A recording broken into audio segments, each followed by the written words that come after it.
Salam sepak bola, teman-teman netizen atau warganet yang saya hormati semuanya. Welcome back ke konten terbaru dari channel YouTube Triple B. Dan di konten kedua hari ini, saya ingin memberikan analisa dari pertandingan Timnas Indonesia U20 yang akan berhadapan dengan Timnas Thailand U20 yang rencana kick-off-nya adalah besok siang, mulai pukul 14.00 waktu Indonesia Barat. Pertandingan ini akan disiarkan secara live teman-teman oleh Indosiar dan kami akan mulai live pukul 13.30 waktu Indonesia Barat. Kebetulan saya yang akan siaran pertandingan ini, jadi saya harapkan teman-teman akan gabung dan juga nonton pertandingan ini live and eksklusif di Indosiar. Bisa juga sih nonton di video ya. Dan seperti yang kita ketahui teman-teman, bahwa ini adalah pertandingan kedua bagi Timnas Indonesia U20 di ajang turnamen Seoul Earth on US Cup 2024. Nah, seberapa pentingkah pertandingan uji coba bagi Timnas Indonesia U20? Inilah pertanyaan yang paling populer ditanyakan di akun-akun media sosial yang biasa membahas tentang Timnas Indonesia. Kalau bagi saya jawabannya simpel saja, sangat penting. Lah, kenapa sangat penting? Ya karena dari pertandingan-pertandingan uji coba inilah sang pelatih bisa melihat bukan saja kekurangan dari Timnas Indonesia, tapi juga kelebihan dari para pemain. Sehingga nanti sang pelatih akan bisa menurunkan pemain-pemain yang tepat pada saat Timnas Indonesia U20 nanti akan bermain di babak kualifikasi Piala Asia U20. Yang kita tahu lawan-lawan dari Indonesia juga adalah tim-tim yang tidak bisa dianggap remeh. Meskipun di atas kertas bukanlah tim yang kuat. Seperti Maladewa, Timor Leste, dan tentunya ada Yemen. Tapi kan gak boleh menganggap remeh tim manapun. Jadi semua pemain yang diturunkan oleh Indra Safri di setiap pertandingan dari Timnas Indonesia U20 itu harus bermain secara serius. Dan itu jugalah yang mereka lakukan di pertandingan pertama dari turnamen ini. Lawan Argentina pula. Sehingga timnas kita bisa comeback dan mengalahkan Argentina. Kan seperti mimpi saja. Kapan emangnya Indonesia bisa mengalahkan Argentina di level manapun? Kan nggak pernah. Tapi ada sejarah yang tercipta meskipun di sebuah pertandingan uji coba. Tapi keseriusan dari para pemain kedua tim ini kan terlihat di atas lapangan. Para pemain Argentina juga nggak mau kalah. Mana mau mereka kalah lawan Indonesia kan? Mereka juga bermain serius, bukan artinya mereka melepas pertandingan yang dimainkan kemarin siang. Tapi mereka juga fight. Namun para pemain kita daya juangnya luar biasa. Dan mental dari para pemain kita kuat. Plus kita tahu ada pergantian pemain yang dilakukan oleh Indra Safri yang bisa membuat timnas kita bermain dengan tempo yang lebih tinggi dan juga menekan para pemain Argentina sehingga mereka tampaknya shock di atas lapangan. Mereka tampak kebingungan, kok bisa para pemain Indonesia bermain sepak bola secara benar dan baik. Ya bisa dong Indonesia main sepak bola secara benar dan baik asalkan para pemain disiplin menjalankan konsep permainan dari sang pelatih. Jadi sangat penting teman-teman bagi seorang pemain, apakah itu di timnas atau juga di level klub, dia harus bisa menjalankan konsep dari sang pelatih secara disiplin. Jangan sampai melenceng dari game plan-nya. Kalau melenceng nanti dia bermain secara individu bisa berantakan permainan dari tim tersebut. Nah, yang saya melihat di pertandingan pertama Timnas Indonesia U20 adalah bukan saja daya juang dari para pemain, tapi juga confidence level dari para pemain yang sangat tinggi. Padahal lawannya adalah Argentina. Padahal Timnas Indonesia U20 tertinggal terlebih dahulu. Kenapa mereka bisa comeback? Karena mereka bermain lepas. Nothing tulus. Jika mentalitas seperti ini bisa dipertahankan oleh para pemain, maka bukan tidak mungkin. Ya, saya ulangi lagi, bukan tidak mungkin Timnas Indonesia U20 kita bisa lolos ke Piala Dunia U20 melalui jalur kualifikasi. Ya silakan kalian bisa merekam apa yang baru saja saya katakan. Ya, jika para pemain bermain dengan mentalitas seperti yang mereka tunjukkan lawan Argentina. Dan memang kita tahu salah satu kelemahan dari timnas kita apakah itu di level senior, level U19, level U23 atau juga level U17 adalah dari segi konsistensi.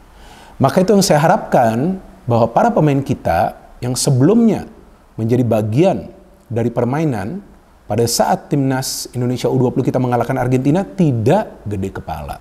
Tapi mereka harus serius juga di pertandingan kedua lawan Thailand. Dan memang ini hanya sebuah laga uji coba. Tapi ya kita bangga dong Indonesia bisa mengalahkan Argentina kan. Itu adalah sebuah sejarah.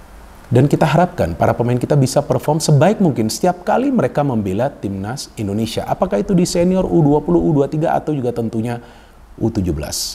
Banyak juga menanyakan kepada saya, kok bisa timnas Indonesia U17 kalah lawan India di pertandingan kedua. Padahal di pertandingan pertama menang. Karena saya tidak melihat level keseriusan yang sama dari para pemain di pertandingan kedua tersebut. Tampaknya sudah jumawa. Mereka sudah menganggap ya udah kita sudah pasti menang kembali. Kan ternyata enggak, kalah. Jadi mentalitas atau mindset pemenang itu harus dipertahankan. Dan memang Thailand adalah tim yang berhasil timnas kita kalahkan di Piala AFF U19 lalu. Tapi kan ini sekarang sudah berbeda. Bermain di luar negeri, bukan bermain di tanah air.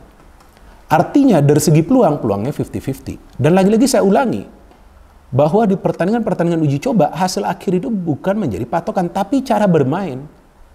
Inilah yang kembali saya ingin lihat. Pas juga kan saya yang siaran. Jadi saya juga bisa memberikan nanti analisa saya pada saat saya play-by-play commentary. Saya ingin melihat apakah level keseriusannya sama, apakah para pemain bisa bermain secara disiplin dengan kekuatan fisik dan juga stamina yang prima yang mereka tunjukkan di pertandingan pertama lawan Argentina. Itulah yang harus mereka pertahankan jika mereka ingin membawa timnas Indonesia U20 lolos ke Piala Dunia. Jadi pertama-tama para pemain kita itu harus selalu yang namanya low profile atau humble atau rendah hati. Jangan sampai sudah sok duluan, ya kan? Mentang-mentang ngalahin Argentina, tahu-tahu lawan Thailand mainnya pada individu, kalah, nanti tahu-tahu ke bawah juga ke pertandingan terakhir. Tahu-tahu nanti ke bawah juga ke kualifikasi Piala Asia. Nah artinya apa? Disinilah sekarang peran dari pelatih diperlukan bahwa meminta para pemain, hey kalian harus tetap bermain secara serius. Bahwasannya nanti gak bisa menang itu hal yang berbeda. Karena kan seperti yang tadi saya katakan, di laga uji coba ini hasil akhir bukan merupakan patokan. Ya, tapi hasil akhir itu merupakan bagian dari proses permainan. Kalau memang mainnya sudah bagus, mainnya sudah serius, mainnya dengan disiplin, ya tentu kemungkinan besar akan bisa meraih kemenangan. Dan kita harapkan timnas Indonesia U20 kita bisa meraih kemenangan. Tapi selain itu juga, kita ingin melihat performa yang sama dari para pemain yang sebelumnya tampil baik di pertandingan pertama lawan Argentina. Dan saya melihat di pertandingan lawan Argentina, semua pemain kita memberikan kontribusi yang luar biasa. Meskipun ada beberapa pemain yang ditarik keluar. Tapi saya melihat penjaga gawang kita, Ikram, luar biasa permainannya. Dia melakukan total 3 saves yang krusial dari peluang para pemain Argentina. Kemudian Kadek Arel, solid sekali di pertahanan. Meshal, luar biasa Meshal.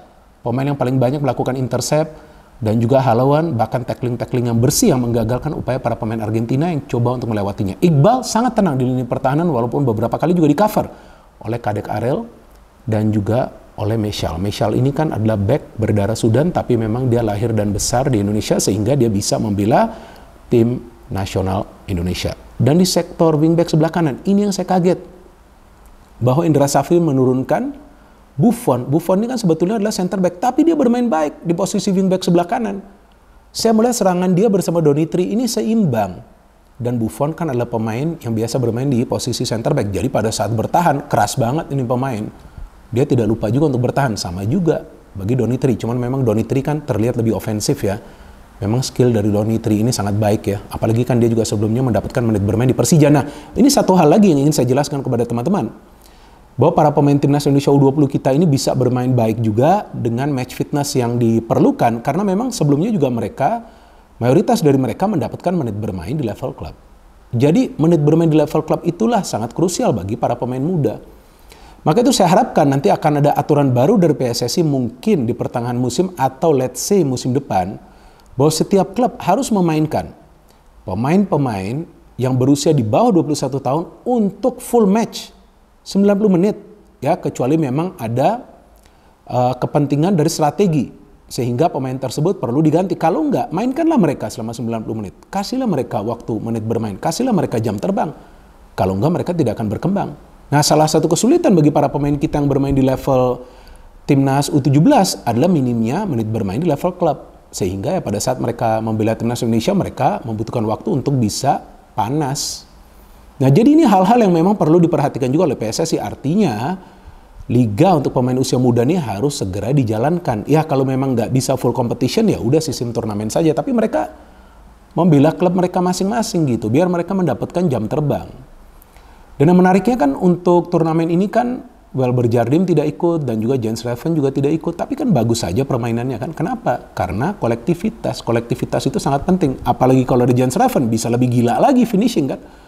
Karena finishing juga menjadi persoalan bagi para pemain kita di pertandingan pertama yang kita harapkan nanti jangan terjadi di pertandingan lawan Thailand. Dan memang di atas kertas ya tentu Argentina lebih kuat. Tapi ya Thailand ini kan selalu punya motivasi untuk mengalahkan Indonesia setiap kali bertemu kan. Dan kita tahu di kawasan ASEAN ya rival sebenarnya dari Indonesia itu adalah Thailand, bukan Vietnam. Bukan Vietnam. Vietnam kan sebelumnya akhir-akhir ini saja mulai kuat. Tapi rival sebenarnya itu adalah Thailand, dan Thailand adalah tim yang langganan lolos ke Piala ASIA U20 kecuali tahun lalu ya. 2023 kan mereka gak lolos, tapi Indonesia lolos.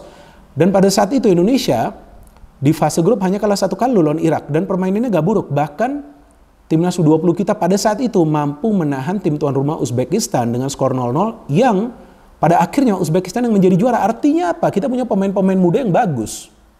Tinggal bagaimana mereka bisa berprogres secara berkesinambungan. Dan kita harapkan mentalitas itu harus kuat. Jangan langsung sok-sokan main di atas lapangan.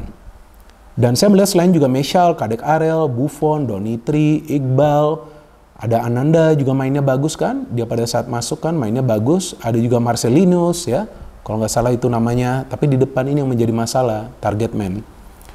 Nah, saya harapkan nanti target man siapapun yang bermain ya bisa juga melakukan finishing lah. Dan memang betul ya, mau cetak gol dari set piece juga oke. Tapi dari open play kita perlu target man ini yang bisa menjadi penyelesai akhir dari sebuah peluang. Yang kita harapkan akan konsisten. Arkan Kakak juga tidak bermain dari awal ya di match pertama tersebut, dan saya berharap bahwa Indra Safri akan melakukan perubahan lah ya di line up ya.